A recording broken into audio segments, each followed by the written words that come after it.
الفرنسي كانتي لا يدرك حتى أنه مليونير. اللاعب الفرنسي كان يمكنه شراء منازل فاخرة بكل أنواعها، طائرات خاصة بمستوى رئاسي، بل وحتى قصور، لكنه اختار بكل تواضع منزلا بسيطا في حي روهيمال، وهو نفس المكان الذي نشأ فيه. هذا المنزل يحتوي على 4 غرف نوم وصالون كاف لعائلته الصغيرة، مع مساحات متواضعة لكنها مريحة، كما يضم صالة، غرفة طعام، ومطبخا مدمجا للاستفادة القصوى من المساحة.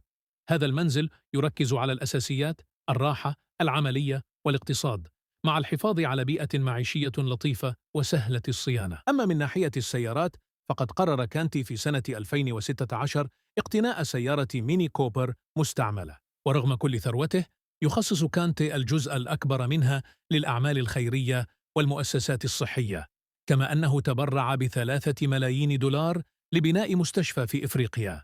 والسؤال لكم: ماذا كنتم ستفعلون لو كنتم تملكون كل هذا المال؟